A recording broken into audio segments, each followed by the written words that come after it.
बहुत सारे लोग यहाँ पर कमेंट सेक्शन में कमेंट कर रहे हैं कि आप इनको बुलाइए, उनको बुलाइए, जैसे कि for example Alakh Pandey sir को बुलाइए। अगर आप चाहते हैं कि वो यहाँ पर आए तो आप उनकी वीडियोस पे जाकर के कमेंट करिए, क्योंकि हमारे पास में उनकी कॉन्टैक्ट डिटेल्स नहीं है। अलक पांडे सर से मिलने का मेरा भी बड़ा मन है, क्योंकि स्टूडेंट्स इतनी ज्यादा उनकी रिस्पेक्ट करते हैं। तो अगर वो या वैसे कोई भी आप किसी को भी चाहते हैं कि वो यहाँ पर आए, तो आप जा करके उनके YouTube चैनल पे या उनके सोशल मीडिया अकाउंट्स पे आप कमेंट करिए। उनको बोलिए कि हमको ईमेल करें meet@sandeepmaheshwari.com पे।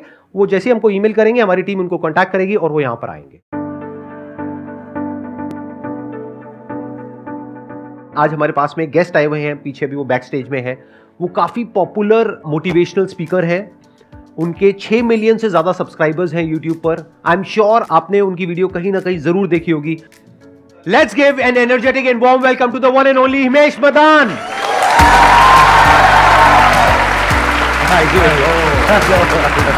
कैसे हैं? Hello everyone. Hello.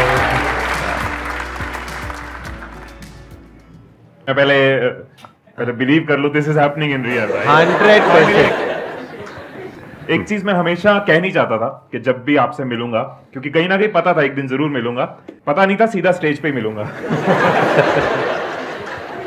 So I always feel, and मैंने एक वीडियो में ये बोला भी था कि बहुत बार ना ये कहा जाता है कि देश का यूथ जो है वो डिस्ट्रैक्टेड है, या यूथ को सिर्फ एंटरटेनमेंट चाहिए, या सिर्फ वल्गर या कंटेंट देखना है, गाली देखनी है। और जब भी ऐसी कोई स्टेटमेंट कहीं डिस्कस होती है तो मैं एक ही नाम लेता हूं कि अगर आप जाके देखोगे संदीप महेश्वरी जी का चैनल, तो 2,30,00,000 लोगों ने वहां सब्सक्राइब दबाया है। वीडियो तो मच मोर लोग देखते हैं, जो बताता है कि अगर कोई शिद्दत से सेल्फलेस होकर सिखाने वाला हो तो हमारे देश का यूथ सीखना चाहता है, राइट? एग्जैक्टली। एंड दूसरी बात जो मैं हमेशा आपसे कहना चाहता था वो ये है कि ये तो एक काउंटेड नंबर है ना, जो हम सब्सक्राइबर्स का नंबर या व्यूज का नंबर देखते हैं, ये काउंटेड है। लेकिन एक चीज जो कभी काउंट नहीं की जा सकती कि वो वीडियो कहां कहां जा रही है, कौन कौन देख रहे हैं, कितने लोग व्हाट्सएप फेसबुक पे देख रहे हैं, उसका तो एनालिटिक्स भी नहीं है हमारे पास। एक एक वीडियो से कितने लोग जो डिप्रेशन से बच जाते हैं, जो कोई सुसाइड करने की सोच रहा है, लेकिन इस तरह की वीडियोस उनको बचाती हैं। आपकी वीडियोस के नीचे कई ऐसे कमेंट्स होते हैं, किसी का करियर बन जाता है, राइट? लाइफ लॉन्ग उसके आने वाली जनरेशंस बदल जाती हैं। कोई एंटरप्रेन्योर बन जाता है आपकी बिजनेस सीरीज देख के, वो जॉब क्रिएटर बन गया है। कितनी बड़ी कंट्रीब्यूशन आपकी जीडीपी में है, इकोनॉमी में। मंत्रालय को बैठ के ना स्टैटिस्टिक्स देखने चाहिए। The kind of contribution you have done to GDP, that is amazing. Let's put our hands. Thank you so much, thank you so much, thank you so much. अच्छा, आप लोगों को पता है ना, इनके फादर भी मोटिवेशनल स्पीकर है, मिस्टर TS मदान। और वो तब से मोटिवेशनल स्पीकिंग कर रहे हैं जब मैंने अपना करियर शुरू भी नहीं किया था। तो इनके फादर की मेरे को एक क्वालिटी बड़ी सही लगी थी, वो इनके अंदर भी है। वो है उनका सेंस ऑफ ह्यूमर। मतलब वो सेशन के बीच बीच में उन्होंने एक जोक भी क्रैक किया था, मेरे को याद नहीं है, आई एम नॉट श्योर। 10 साल पहले मैंने देखा था वो, कि मुझे पता नहीं था कि आप लोग यहाँ पर आकर के तालियां बजाने वाले हैं। अगर बजाते तो मैं अपनी वाइफ को भी साथ में लेकर के आता, तो इसीलिए लेके आया। उसके बाद अच्छा। So good to see you. मैं भी एक फैमिली का इंटीग्रल पार्ट बन चुकी हूँ। मेरा भी यूट्यूब चैनल है। आपकी फैमिली में कोई ऐसा भी है जिसका नहीं है यूट्यूब चैनल? इनका भी बहुत अच्छा एक यूट्यूब चैनल है, जहां पे I think around 8 lakh subscribers हैं, if I am not wrong, right? Gunjan shouts के नाम से। और आप लोगों के मैंने व्लॉग्स भी देखे हैं, बहुत अच्छी केमिस्ट्री लगी मेरे को आप लोगों की। बाकी तो अंदर की बात तो आप दोनों को पता होगी, दूर से देखने में बड़ा अच्छा लगा। ऑनलाइन केमिस्ट्री अच्छी है। और आपने शायद वेट भी लूज किया है पहले से कंपैरेटिवली, राइट? आपका मैंने देखा कुछ वीडियोस में। तो ये वेट लॉस से रिलेटेड आई थिंक आप टिप्स देते हैं, एक्सरसाइज और वो सब। Fitness, health, holistic health. Fitness, health, holistic health, अगर वो सब आपको चाहिए तो आप इनके चैनल पे जा सकते हैं। मोटिवेशन चाहिए तो इनके चैनल पे जा सकते हैं, और टाइम पास करना है तो मेरे चैनल पे आ सकते हैं। तो अब हमारे पास में 2 ऑप्शन है। एक है कि हम बैठ करके आराम से ये सेशन करें, दूसरा है कि हम स्टैंडिंग में, मतलब कि सोफे वोफे हट जाएंगे और ये सब हट जाएगा और फिर स्टैंडिंग में सेशन करें। तो क्या चाहते हो आप लोग, कैसा होगा?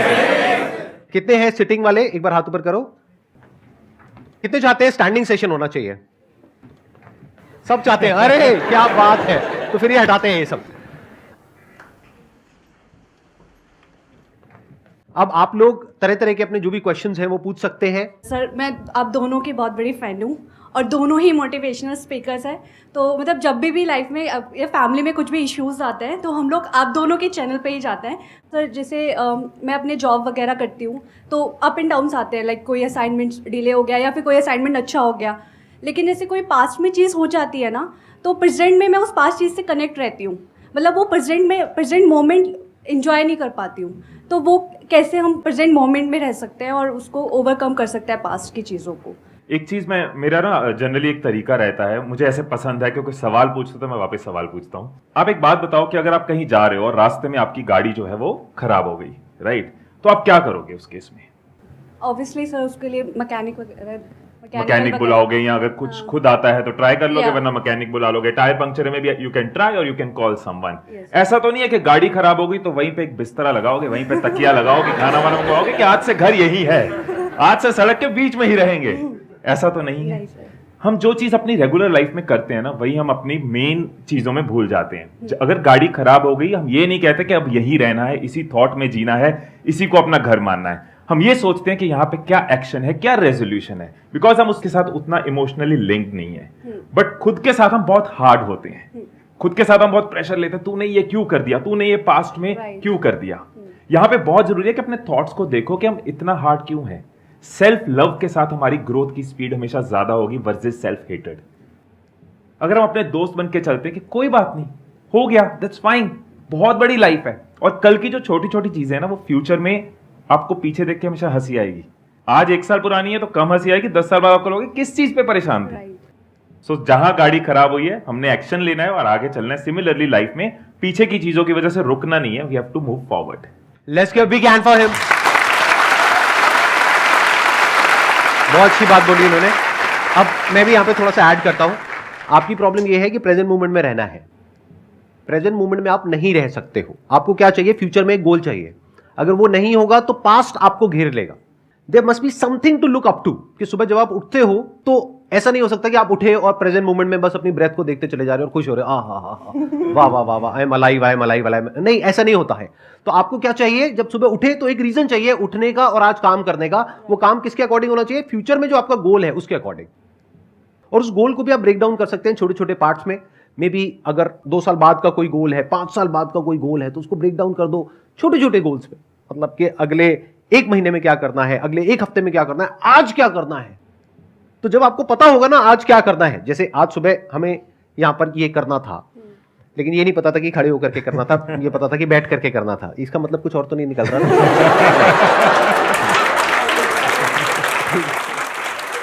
तो जो भी करना था उसके लिए हमको पता था, तो सुबह अपने आप ही नींद खुली और हम यहां पर आ गए। अगर सोचो कुछ नहीं करना होता तो वही, हाँ ठीक है, आराम से उठेंगे, ये वो व्हाटएवर। तो there must always be something to look up to, कि आपकी लाइफ में कोई ना कोई बर्निंग डिजायर, कोई ना कोई गोल, कोई ना कोई ड्रीम, कोई ना कोई विजन, कुछ ना कुछ होना चाहिए। तभी इस मूवमेंट में आप अच्छे से जी सकते हो। अगर कुछ नहीं है तो जिंदगी थकी हुई हो जाएगी। पास्ट आपको घेर लेगा। प्रेजेंट में भी बहुत प्रॉब्लम्स है, पास्ट में भी बहुत प्रॉब्लम्स थी, फ्यूचर में पता नहीं क्या क्या हो सकता है। तो फ्यूचर से रिलेटेड एंजाइटी आ जाएगी, पास्ट से रिलेटेड स्ट्रेस आ जाएगा, और प्रेजेंट तो हमको घेरने के लिए बैठा ही है चारों तरफ से। तो आप चारों तरफ से फंस जाओगे। तो इससे निकलने का क्या तरीका है? फ्यूचर पे, अपने गोल पे अपना ध्यान दो कि जो हो गया, अब आगे देखते हैं क्या करना है।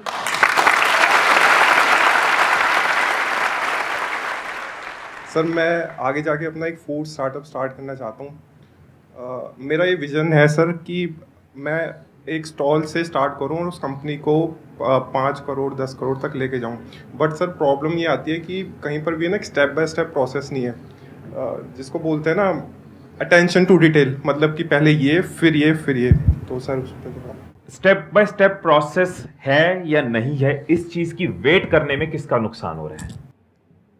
आपका नुकसान हो रहा है। हम वेट करते रहे कि पहले मुझे एक स्टेप बाय स्टेप प्रोसेस चाहिए। इसका मतलब पता क्या है? मैं अपने घर की पार्किंग में खड़ा हूं, गाड़ी के अंदर, पहले सारे सिग्नल ग्रीन हो जाए फिर मैं गाड़ी चलाऊंगा।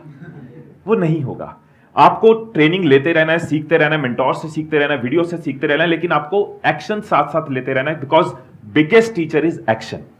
MBA चाय वाला यहाँ पे आए थे, उनकी वीडियो में ये चीज उन्होंने बहुत क्लियरली बताई थी कि पूरा रोड मैप नहीं था। उन्होंने फर्स्ट स्टेप देखा, फर्स्ट स्टेप लिया, अगला स्टेप मिलता गया। और मैक्सिमम वेंचर्स के साथ यही होता है। डे 1 पे किसी भी यूट्यूबर को नहीं पता था कि एक दिन यूट्यूब आएगा, वो तो कुछ और कर रहे थे। बट इंक्लाइन थे, कमिटेड थे, स्टेप लेते जा रहे थे। वो प्लेटफॉर्म को यूज करा जब वो प्लेटफॉर्म आया। तो जरूरी नहीं है कि आपके पास पूरा रास्ता क्लियर हो। आप पहला स्टेप अगर रेडी लगाना चाहते हो, पहला स्टेप अगर स्टॉल लगाना चाहते हो, पहला स्टेप किसी एग्जीबिशन में खड़े होना चाहते हो, वो करो। वहां से आपको मैक्सिमम क्लैरिटी मिलेगी। बाकी टीचिंग, लर्निंग, एजुकेशन तो नेवर एंडिंग प्रोसेस है। आप क्या करना चाहते हैं? फूड बिजनेस स्टार्ट करना है सर। फूड में क्या? Food is a very big के साथ स्टार्ट करना चाइनीज कुजीन। तो इसका स्टेप बाय स्टेप प्रोसेस है तो सही। सबसे पहला स्टेप है, पहले आपको अच्छी चाइनीज कुजीन बनानी सीखनी है, या कोई ऐसा पर्सन चाहिए जिसको अच्छी चाइनीज कुजीन बनानी आती हो, क्योंकि जब टेस्ट अच्छा होगा तभी तो बिकेगा। आइडियली तो ये है कि आपको खुद को आना चाहिए, नहीं तो आप हमेशा किसी ना किसी पे डिपेंड हो जाओगे। पता लगा आपने किसी पे डिपेंड होकर के एक बड़ा सा कहीं पे स्टोर खोल दिया है, छोटा सा भी कहीं पे खोल दिया, 4 दिन बाद उस बंदे ने बोला मैं तो जा रहा हूं। अब क्या करोगे वहां पर बैठ करके? आपने तो सारा पैसा लगा दिया, फंस गए ना। जो आपका प्रोडक्ट है उसको बनाना सीख सकते हैं, मोस्ट इंपॉर्टेंट। एक बार वो आपको अच्छा बनाना आ गया, अपने घर में सबको आपने खिलाया और उन्होंने उल्टी नहीं करी, मतलब उन्होंने कहा कि अच्छा है, आप समझ गए, वो झेल गए, तो फिर आप आगे बढ़ सकते हैं धीरे धीरे। सर मेरे को आता है। क्या आपको बहुत अच्छा बनाना आता है या मीडियोकर या एवरेज? सर मैं असिस्टेंट हायर करूंगा, क्योंकि अगर मैं खुद किचन में चला गया तो मैं बिजनेस को ऑटोमेट नहीं कर पाऊंगा। देखो अब आप बहुत दूर की बातें सोच रहे हो और इतने बड़े बड़े भारी भारी वर्ड्स आपने सीख लिए हैं। ऑटोमेशन, डे 1 से ऑटोमेशन के बारे में मत सोचो मेरे भाई साहब, और डे 1 से इतनी बड़ी बातें मत करो, 5 करोड़ की, 10 करोड़ की। मेरा ये मानना है अभी आप सोचो सिर्फ महीने के 5,000 रुपए के बारे में। 5,000 जिस दिन कमा लिया ना, उस दिन 5,000 को 20,000 कैसे करना है ये सोचो, फिर 50,000 कैसे करना है ये सोचो, फिर 1 लाख कैसे करना है ये सोचो। अभी आप 5 करोड़ में फंसे रह गए ना, तो कभी 5,000 को टच नहीं कर पाओगे। वो 5 करोड़ हमेशा रहेगा लेकिन माइंड में रहेगा। I have heard about the book of secret, the secret. तो उसमें सर मेजरली फोकस था लॉ अट्रैक्शन। वो समझ में ही नहीं आया कि बैठे रहो और सोचते रहो, फोटो लगा लो, तो हाउ इट्स वर्क एक्चुअली। जो लॉ ऑफ अट्रैक्शन के अंदर अगर ये कॉन्सेप्ट है कि बैठे रहो और सोचते रहो, इससे मैं अग्री नहीं करता हूं। What work for me is not law of attraction. Attraction के अंदर जो वर्ड छुपा हुआ है एक्शन, मेरे लिए वो काम किया, attraction, right.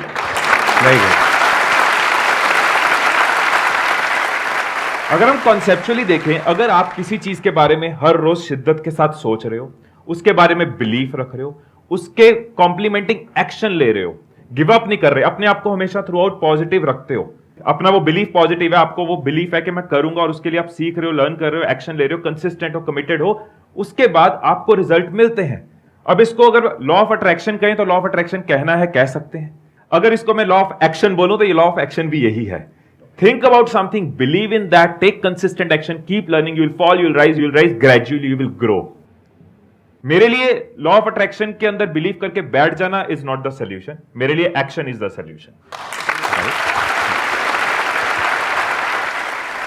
Sir, I just want to ask, like females have to play multiple roles, various roles, and we want to justify with each role that we play.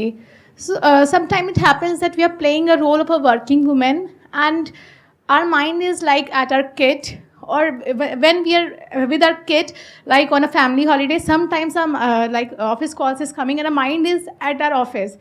So how to end of the day, how to justify that whatever roles we are playing and we are giving our 100% and we are satisfied? पहली चीज, मतलब मुझे लगता है कि justify करने की जरूरत किसी भी फीमेल या किसी भी ह्यूमन को नहीं होनी चाहिए। हैविंग सेड दैट, फैक्ट है जो आप कह रहे हो, आयरनी बोलूंगा मैं उसको, कि फीमेल्स को स्पेशली एशिया में ये चीज और ज्यादा है कि बहुत ज्यादा जस्टिफाई करना पड़ता है। इस तरह का कल्चर, इस तरह की चीजें बना दी गई हैं। बट अगर किसी ने बना दी हैं, अगर चली चलाई आ रही हैं, या ऐसे कुछ स्टीरियोटाइप्स अगर बन गए हैं, तो डज नॉट मीन कि हमें हमेशा जस्टिफाई करते रहना है। पहली चीज, आपको सिर्फ खुद को जस्टिफाई करना है, किसी और को जस्टिफाई नहीं करना। You should be content, you should be happy, you should be satisfied, वो ज्यादा जरूरी है। दूसरों के सेटिस्फेक्शन मीटर्स के साथ अगर चलना शुरू कर दिया तो वो कभी खत्म नहीं होंगे। एक ऐसी रेस है जिसमें हम भागते रहेंगे और शायद वो रेस कभी खत्म नहीं होगी। तो जो रेस ने कभी खत्म नहीं होना, उसमें भागना क्यों है? कि satisfying everyone in the world, that is something जो रेस कभी खत्म नहीं होगी। आपका जो क्वेश्चन है उसका आंसर ये ज्यादा अच्छे से दे पाएंगी अगर आपको कोई दिक्कत ना हो यहाँ पर स्टेज पे आने में। तो एक बार माइक दीजिए इनको, बिकॉज शायद हम लोग नहीं समझ सकते कि आप किस स्टैंड पॉइंट से क्या पूछ रहे हैं, वो ये ज्यादा अच्छे से आपको बता पाएंगे। प्लीज आइए, आप यहाँ पे आइए। सबसे पहले तो thank you for calling me on stage, because मैं ऑनेस्टली इसका आंसर ना मेरे वहाँ पे मन में चल रहा था। सबसे पहले मुझे लगता है कि शायद ये ना फीमेल प्रॉब्लम नहीं है, ये एक ह्यूमन या फिर एक क्योंकि आप सब कुछ कर रहे हो, आप अपनी जॉब भी कर रहे हो, आपकी पर्सनल लाइफ भी है और इतनी सारे रोल्स आप प्ले कर रहे हो, तो ये हर एक इंडिविजुअल की प्रॉब्लम है जो लाइफ में कुछ भी कर रहा है। मुझे लगता है कि लिव इन द मोमेंट, आप जहाँ पर हो, जब अपने बच्चों के साथ हो तो आप सिर्फ उस पर फोकस करो, उनको 100% टाइम दो, और जब आप अपनी जॉब में हो उसको 100% टाइम दो। एट द सेम टाइम जब आप वेकेशन पे हो, इन्जॉय कर रहे हो, हमारा वहाँ पे पर्पस है रेजुविनेट करना खुद को, तो आप इन्जॉय करो। जब आप उस मोमेंट को 100% इन्जॉय करोगे ना, तो नेक्स्ट टाइम आप जब आप अपनी फैमिली के साथ हो या जॉब में हो, तो ऑटोमेटिकली आप वहाँ पर भी अपना 100% दे पाओगे। बहुत बढ़िया, बिल्कुल। I hope that answers your question. हाँ, प्लीज हैव अ सीट, बैठिए। Thank you so much. Thank you so much for coming. Yeah, thank you. So it's a privilege to be here. Thank you so much for inviting all of us, and we all are खच्चर्स for you. अरे नहीं नहीं नहीं, मजाक करता हूँ, सबसे बड़ा खच्चर तो मैं हूँ। नहीं, वो sir. बोलते नहीं है बचपन में जो बोलता है वही होता है।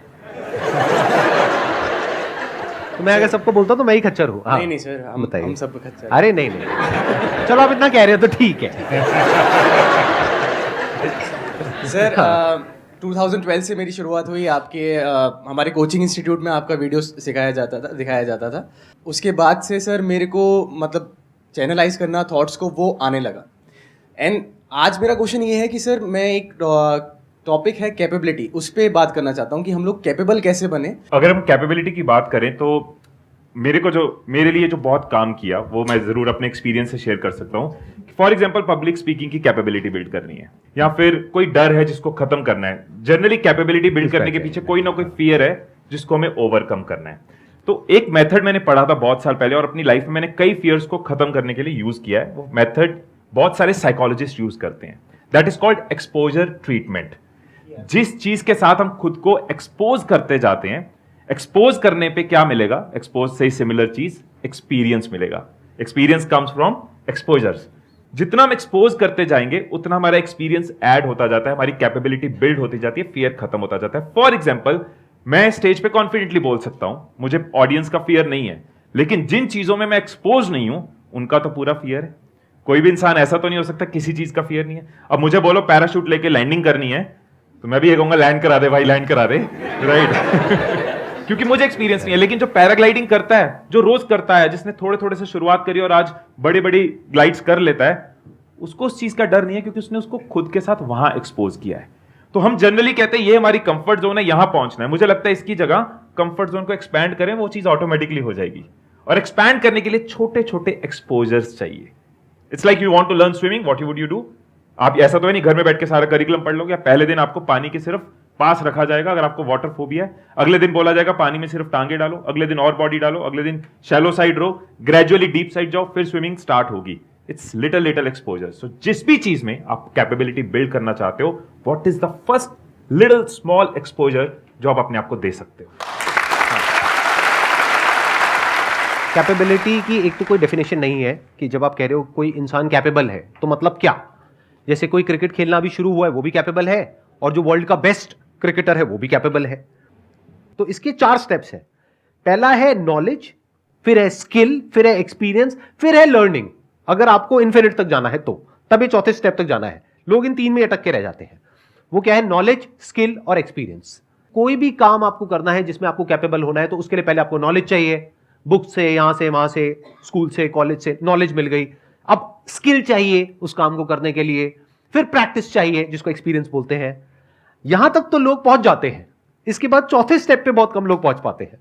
वो है कि जब उस काम को किया तो खुद को क्रिटिकली देखा कि मैंने क्या सही किया, क्या गलत किया, और अगर कोई हमारी तारीफ कर रहा है, कोई बुराई कर रहा है तो उसको भी ऑब्जेक्टिवली देखा और समझा, पैटर्न्स को समझा, पैटर्न्स को तोड़ा। नहीं तो एक पैटर्न में घूम जाओगे, और जैसे ही आप उस पैटर्न में घूम जाओगे तो आप स्टक हो जाओगे। अब आपकी ग्रोथ रुक जाएगी। फॉर एग्जाम्पल मैं ये सेशंस कर रहा हूं, अगर मैं यहां पर कोई पैटर्न बना दूं, यानी कि जो आप मेरे से एक्सपेक्ट कर रहे हो वही मैं करने लग जाऊंगा, बस अपनी नॉलेज को बढ़ाया, स्किल को बढ़ाया, एक्सपीरियंस को बढ़ाया, लेकिन आप कहोगे अच्छा मैं उसी तरह से बोल रहा हूं जिस तरह से मैं 50 साल पहले बोल रहा था, तो मैं सीख नहीं रहा। बट अगर मैं सीख रहा हूं तो मेरे हर सेशन में आप कुछ अलग देखोगे। तो ये वो चौथी क्वालिटी है जिस पे आपको जोर देना है। पैटर्न्स को ब्रेक करना है। पैटर्न्स को ब्रेक करने के लिए सीखना पड़ेगा, देखना पड़ेगा, ऑब्जर्व करना पड़ेगा, पूरी तरह से समझना पड़ेगा कि एग्जैक्टली क्या हो रहा है, बाहर क्या हो रहा है, अंदर क्या हो रहा है। कि बाहर अगर ऑडियंस है जिससे मैं इंटरेक्ट कर रहा हूं तो ऑडियंस का क्या रिएक्शन है, कि अगर मैं कुछ बोल रहा हूं तो आप लोगों का क्या रिएक्शन है। अगर आप अभी हिल रहे हो तो इसका मतलब अभी तक मैंने आपकी अटेंशन को पूरी तरह से ग्रैब नहीं किया है। लेकिन अगर आप स्टिल हो गए हो हो गए ना? तो ग्रैब कर लिया है, समझ गए बीच में कब पॉजेस देने हैं, कब तेज बोलना है, कब धीरे बोलना है, बहुत सारी चीजें होती है इसमें। तो इसको कहां तक इंप्रूव मैं कर सकता हूं, अपनी जो स्पीकिंग एबिलिटीज है उसकी कोई लिमिट नहीं है। तो वो मैं अब कैसे कर सकता हूं? हो सकता है किसी बुक में मुझे जवाब ना मिले, यानी नॉलेज में उसका आंसर नहीं है। स्किल किससे सीखूं? एक्सपीरियंस, एक्सपीरियंस से क्या होता है? एक्सपीरियंस से तो एक पैटर्न बन जाता है। जैसे आपको अपने घर से ऑफिस जाने का एक्सपीरियंस है एक रास्ते से, तो अगर आप कुछ और भी सोचते रहोगे तो वहां पहुंच जाओगे। तो एक्सपीरियंस से क्या होता है? तो अब मुझे क्या करना पड़ेगा? देखना पड़ेगा कि कहां पे क्या पैटर्न्स बन रहे हैं, उसको ब्रेक करना पड़ेगा। देखना पड़ेगा अच्छा इसको नेक्स्ट लेवल पे कैसे लेकर के जाऊं, क्या अलग करूं। अलग करने में रिस्क होता है, तो रिस्क लेना पड़ेगा। Because the moment you try something different, तो लोग उल्टा बोलने लग जाते हैं। जब मैंने सीरीज शुरू करी थी तो वहां पे आप जाकर के देखो, बहुत लोगों ने कमेंट किया था, अरे क्या कर रहे हैं। मुझे पता है कि मैं क्या कर रहा हूं, उनको नहीं पता है। अगर पहले से मैंने क्वेश्चंस प्लान कर लिए और पहले से हम लोग मिल गए और यहां पर आकर के कुछ कर रहे हैं, तो उसमें ज्यादा मजा आएगा या अभी मजा आ रहा है? अभी मजा आ रहा है, यस और नो? क्यों आ पा रहा है वो मजा? क्योंकि ना मुझे पता है कि यहां पर क्या होने वाला है, ना इनको पता है अगले मोमेंट में क्या होने वाला है, ना आपको पता है, कुछ भी हो सकता है। ये जो थ्रिल है ये एक तरह की राइड है। तो I am creating an experience like no other on this planet.